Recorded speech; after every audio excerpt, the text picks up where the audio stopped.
Welcome to Jersey Matters. I'm Larry Mendte. On this week's show, school districts in New Jersey are unveiling their plans to reopen their schools in the fall. We'll talk with the superintendent of Hazlet Township schools about their reopening plan. 12 people have chosen to die without suffering under New Jersey's right to die law. We'll talk with the CEO of the organization that is helping to monitor those cases. House parties in New Jersey have violated Governor Murphy's executive order, and now there are new, tighter restrictions on indoor gatherings. And a sure sign that we're slowly getting back to normal. Practice for high school football sports is underway. And now, my interview with Scott Ridley, Superintendent of Hazlet Township Public Schools. What is the plan right now with the Hazlet School District? Well, that's an interesting question, and it's a varied answer. We have 8 schools. We are a K-12 district. We have 6 schools that run from pre-K through 6th grade. And our plan for them is to open up 5 days a week, Monday through Friday, with a shortened day, no recess and no lunch to eliminate the social distancing situations, but to have a full academic slate and then to send the kids home maybe 90 minutes early from what they'd be used to. However, with our middle school, with its grades 7 and 8, and our high school with its grades 9 through 12, there's too many kids in those schools, and those schools are not large enough to accommodate the entire student body at once.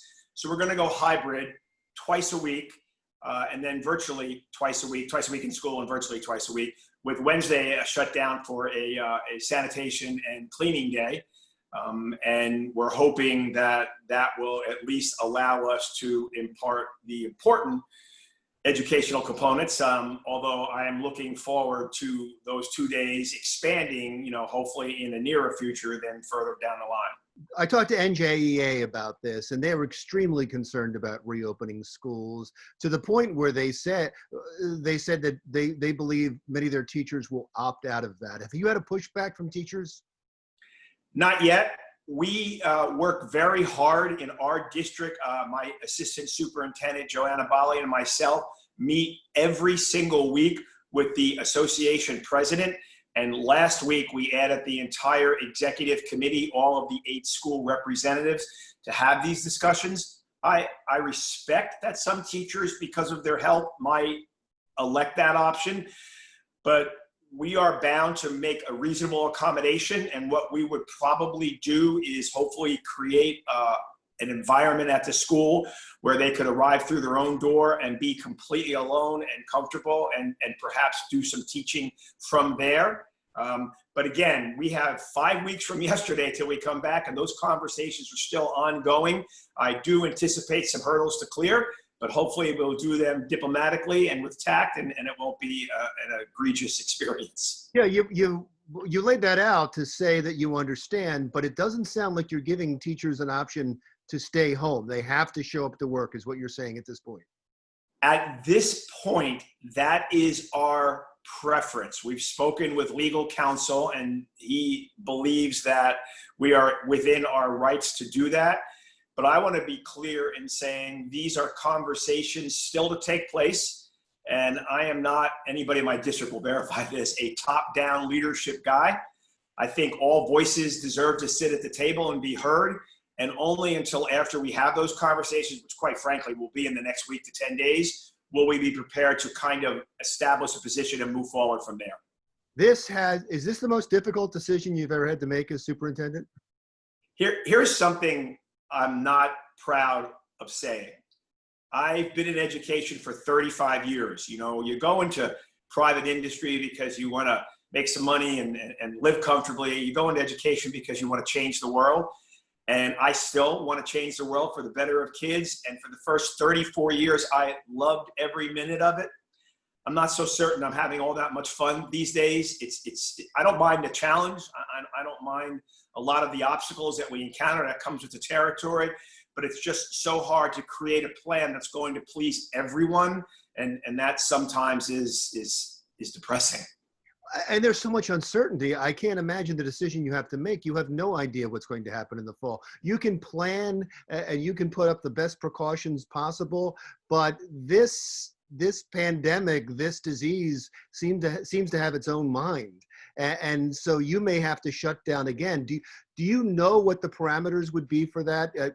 How many cases, if there's one case, if somebody comes down with it, that you'd go back and send the kids back home? I just learned all that. We have in Monmouth County, where Hazlet is, we have a round table of superintendents that meets every week. It meets on Wednesday at 10 o'clock. It just concluded. We had the county health commissioner on, and it's 14 days. And he talked to us about those very possibilities. But as you pointed out, on Monday, Governor Murphy changes my life regularly. He added dawn to dusk masks while kids are in school. He talked about reducing 100 inside to 25 inside. I have a restart committee with 50 people. I now have to cut it in half and put some in the gym and some in the cafeteria.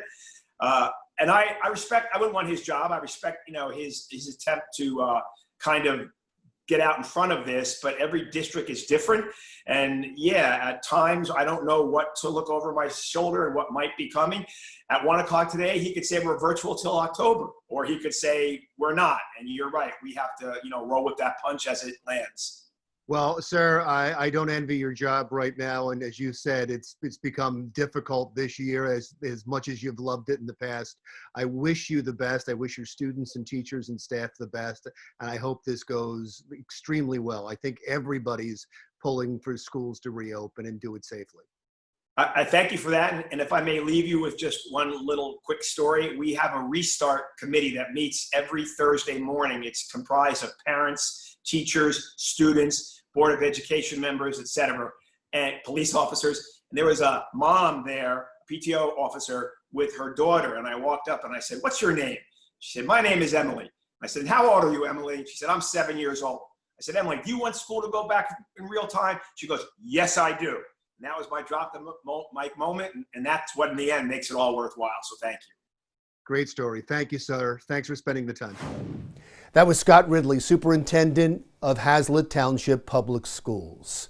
When Jersey Matters returns, Airbnb is cracking down on those who use their rentals for house parties in violation of New Jersey's COVID-19 restrictions. We'll talk to Liz DeBold-Fusco from Airbnb when Jersey Matters comes right back.